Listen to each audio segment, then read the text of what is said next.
We are heating up the stove as we welcome in Jon Harper. And Harp Heyman also writes that his read on the situation is that Alonso desperately wants to be back in New York. So, Harp, do you see a reunion or a breakup as inevitable at this point?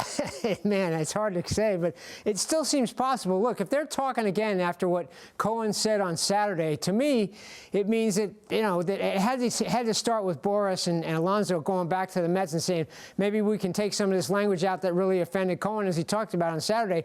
On the other hand, it could be Boras putting out the word that he's talking to the Mets to try and get the Blue Jays offer up. Look, there's always different motives here, for especially when Scott Boras is involved. So really hard to tell. But I think for the Mets, look, I still think Alonso is the best scenario for this team for the next year or so, him being in the middle of that order behind Soto and everything else. So for the Mets' sake, I hope it's a good sign that maybe they really are trying to make amends here. I guess amends is the wrong word, but make a deal that Cohen can live with. All right, Sports Illustrated's Pat Ragazzo reporting the Mets have discussed a potential trade for Orioles first baseman Ryan Mountcastle. He also previously reported that the Amazons have checked in with the Tigers about Ryan Torkelson. How do those options compare to what the Amazons already have? No Alonso, what they already have. Yeah, no, I know. To me, it doesn't make a lot of sense to me. Torkelson's a bust. Mountcastle is, he's not a big-time offensive player, I don't think. So I think they'd be better off trying to fill in the pieces with their young guys. I think there is upside with guys like Acuna